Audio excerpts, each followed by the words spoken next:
एक ही साथ दो स्मॉल फाइनेंस बैंक का आईपीओ आ रहा है। कैपिटल स्मॉल फाइनेंस बैंक और दूसरा है जाना स्मॉल फाइनेंस बैंक। ये उससे बड़ी कंपनी है, दोनों मेनलैंड कैटेगरी के हैं। कल के दिन दोनों ही खुल रहे हैं 7 फरवरी को। इसका रिव्यू करते हैं, उसका रिव्यू ऑलरेडी डाल चुका हूं मैं। जीएमपी बताऊंगा, इसका बेटर चल रहा है, रेवेन्यू वगैरह सब कुछ बात करेंगे। चलो वीडियो को स्टार्ट करते हैं। 2006 में कंपनी को बनाई गई थी। जाना small finance bank is a non banking finance company primarily engaged in providing MSME loans, affordable housing loans, term loans to NBFC, loan against FD, pillar loans हो गए, गोल्ड लोन्स हो गए, ETC अनसिक्योर्ड लोन प्रोडक्ट्स भी company provide करती है। Agriculture loan, micro business loan, allied loans, group loans, ETC सब कुछ। Home improvement आपको करना हो या स्कूल फीस भरना हो, हर चीज के लिए कंपनी लोन प्रोवाइड कर रही है। माइक्रो लोन्स भी कंपनी प्रोवाइड करती है। बड़ी कंपनी है, काफी बड़ा आपको देखने को मिलेगा। यहाँ पे 754 बैंकिंग आउटलेट्स है, 22 स्टेट्स में आपको ये कंपनी देखने को मिल जाएगी। 12 मिलियन कस्टमर को सिंस 2008 ये सर्व कर चुकी है। अभी के टाइम देखा जाए मार्च 31 23 के आसपास तो 4.57 मिलियन एक्टिव कस्टमर है इसके। 18,184 परमानेंट एम्प्लॉयज है इस कंपनी में। तो आप सोच सकते हैं कंपनी काफी बड़ी है और फाइनेंशियल में भी वही देखने को मिलेगा।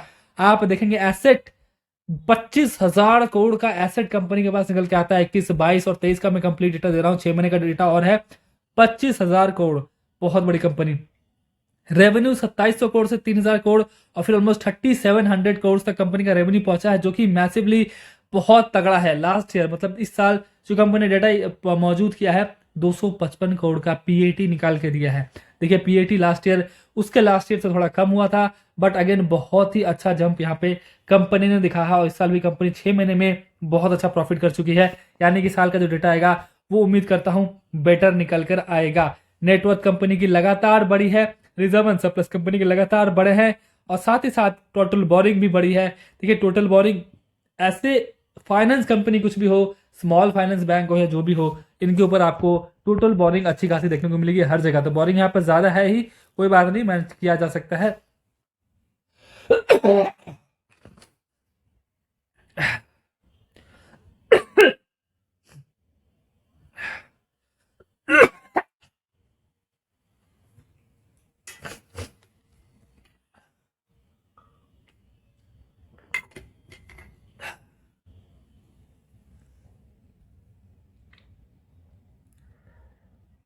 क्यों लेकर आ रही है अपना आईपीओ? थोड़ा सा पैसा जो है कंपनी को चाहिए, कैपिटल रिक्वायरमेंट के है, कंपनी की फ्यूचर कैपिटल रिक्वायरमेंट है। साथ ही साथ कंपनी जो है इक्विटी शेयर्स जो लिस्ट हो गए स्टॉक मार्केट पे, उसका फायदा भी कंपनी लेना चाहती है। दोनों के दोनों, कैपिटल स्मॉल फाइनेंस बैंक हो, जाना स्मॉल फाइनेंस बैंक हो, एक साथ खुल रहा है 7 तारीख को, यानी कि कल के दिन एंड भी होंगे एक साथ 9 तारीख को दिन। 393 टू 414 रुपए का प्राइस बन रखा गया। 414 rupees is the price, cut off price. 36 shares आपको एक लॉट में मिल जाएगा। और यहाँ पे बात की जाए 570 करोड़ का ये पूरा आईपीओ होने वाला है, जिसमें से 462 करोड़ का होगा आपका फ्रेश इशू, 108 करोड़ का होगा ओएफएस, ये कंपनी के काम आएगा और ये कंपनी के प्रोमोटर, ये कंपनी के काम आएगा। और ये वाला जो है ऑफर फॉर सेल जो है कंपनी के पास, कंपनी के प्रोमोटर के पास चला जाएगा। एनीवेज रिजर्वेशन नॉर्मल रखा गया है, 15% एचएनआई, 35% रिटेल, 50% क्यूआईबी, हर जगह ही मोस्टली रखा जाता है। शाम के 5 बजे तक मैंडेट अप्रूव कर दीजिएगा। 9 तारीख को सिर्फ साइड 3 बजे तक कर दीजिएगा। उसके बाद अगले वर्किंग डे पे ही अलॉटमेंट स्टेटस आता है और उसके 2 दिन बाद, अलॉटमेंट के बाद 2 दिन बाद आपको लिस्टिंग यहाँ पे देखने को मिल जाएगी। लॉट साइज की बात की जाए 36 शेयर्स का एक लॉट है, 14,904 रुपए यहाँ पे चाहिए होगा बिड करने के लिए। उसके बाद स्मॉलेस्ट नई कैटेगरी 14 लॉट, 504 शेयर्स, 2,08,656 रुपए चाहिए होगा। बिगेस्ट नई कैटेगरी 68 लॉट्स, 2448 शेयर्स, 10,13,472 रुपए यहाँ पे आपको चाहिए होगा। होल्डिंग कंपनी के प्रोमोटर के पास काफी कम है, थोड़ा सा मैटर है, थोड़ा सा गड़बड़ है यहाँ पे। प्रोमोटर होल्डिंग काफी कम होना अच्छी बात नहीं है। 25% के आसपास से घटी कितनी होगी पता नहीं, शायद और भी कम यहाँ पे होने वाली है। रजिस्ट्रार इसका कैफिन टेक्नोलॉजी है। रजिस्ट्रार आपको लॉटमेंट स्टेटस यहाँ पे देखने को मिलेगा। जीएमपी इसका हल्का सा डाउन हुआ, जो 26% चल रहा था, आप कह सकते हैं 4 फेब को आज के दिन सुबह में 9 बजे का अपडेट है, घटा है जीएमपी। 108 रुपए का जीएमपी, अब 80 रुपए का जीएमपी बचा है। 414 रुपए का प्राइस है। 494 पे लिस्ट हो सकता है, पहले 522 पे उम्मीद की जा रही थी, अब यहाँ पे 500 के आसपास आप उम्मीद रख सकते हैं। 20% के आसपास का लिस्टिंग यहाँ पे नजर आ रहा है। सौदा रेट रिटेल कैटेगरी में आपको 2200 का है, 30,800 रुपया स्मॉल एसएनआई कैटेगरी में है। जीएमपी ठीक ठाक है, नॉट बैड, 20% के आसपास जीएमपी एक मिलियन कैटेगरी में ठीक है। आप देखते हैं प्राइस टू बुक रेशियो हो गया, उसके बाद आप रिटर्न ऑन नेटवर्क भी देख पा रहे होंगे अपने स्क्रीन पे, और साथ ही साथ डेप्ट इक्विटी रेशियो ये थोड़ा ज्यादा लग रहा है, 3.49 है। आप कैपिटल स्मॉल फाइनेंस बैंक में देखेंगे ये 1 से कम है। एनीवेज रिटर्न ऑन इन्वेस्टमेंट देख पा रहे होंगे, साथ ही साथ आप देखेंगे पी रेशियो आपको मिलेगा 15.11 का। अर्निंग पर शेयर कंपनी की काफी अच्छी निकल कर आ रही है, लेकिन आप पीयर से कंपेयर करते हैं इंडस्ट्री में कैसा पी चल रहा है, इसका तो 15 का हो गया, देखते हैं बाकी सबका कैसा चल रहा है। ए स्मॉल फाइनेंस बैंक 35, सिरोदो 24 का, क्रेडिट एक्सेस 32 का, और बैंक बंधन बैंक 16 का चल रहा है, उज्जीवन फाइनेंशियल सर्विस का 10 का चल रहा है, और इक्विटास का 24 का चल रहा है, फ्यूजन माइक्रो फाइनेंस का 14 का चल रहा है, और उत्कर्ष स्मॉल फाइनेंस बैंक का 13 का चल रहा है। यानी कि आप कह सकते हैं पी से रिलेटेड किया जाए तो पी पूरे सेक्टर का ही कम चल रहा है, 20 के आसपास ही पी चल रहा है। कंपनी ने इसलिए 20 के नीचे रखा है, पी सोच समझ के रखा है। ऐसा नहीं है कि पी डाउन है तो जीएमपी बहुत तगड़ी आएगी, ऐसा कुछ नहीं है।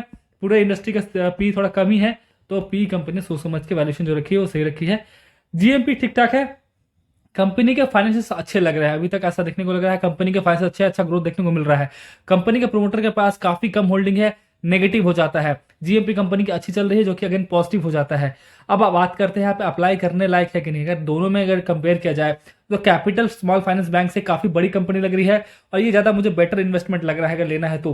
वैसे मैं पर्सनली फाइनेंस बैंक में या तो फाइनेंस के सेक्टर में ही दूर रहता हूँ। अगर मैं एचडीएफसी बैंक की बात करूँ जाऊँ तो वहां पे मुझे थोड़ा इंटरेस्ट होता है सिर्फ एचडीएफसी बैंक में, बाकी मुझे ज्यादा इंटरेस्ट नहीं है फाइनेंस सेक्टर में।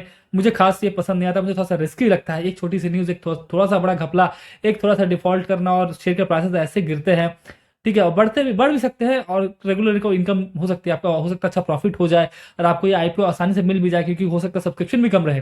तो जो लोग अग्रेसिव इन्वेस्टर है लगा सकते हैं। मैं फिलहाल इसको अवॉइड करने के चक्कर में हूँ, 90% मैं अवॉइड करूंगा।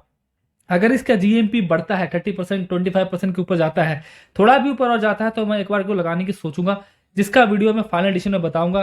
फाइनल एडिशन वीडियो आपको 9 तारीख की सुबह में मिल जाएगी, दोनों का ही डाल दूंगा। लेटेस्ट जीएमपी के साथ सुबह में जो भी अपडेट आएगा 9 तारीख को, और साथ ही साथ डे 2 का सब्सक्रिप्शन जो भी रहता है, तो ताकि आपको कोई भी डाउट ना रहे पैसा लगाने के समय। देखिए सब्सक्रिप्शन भी बहुत मैटर करता है, बहुत अच्छा सब्सक्रिप्शन देखा जा रहा है, तो यहाँ पे मैं वेट करूंगा कि डिमांड आपको लिस्टिंग के दिन उस हिसाब से देखने को मिल जाएगी। फिलहाल कैपिटल स्मॉल फाइनेंस है, ये बेटर लग रहा है, देखते हैं जीएमपी उसकी बढ़ती है तो इसमें बिड करेंगे। एग्रेसिव इन्वेस्टर इन्वेस्ट कर सकते हैं, बाकी लोग सोच समझ के पूरा रिसर्च कर इन्वेस्ट करें, पैसा डूबेगा बनेगा आपका बनेगा। इन वीडियो देखते बहुत बहुत थैंक्स।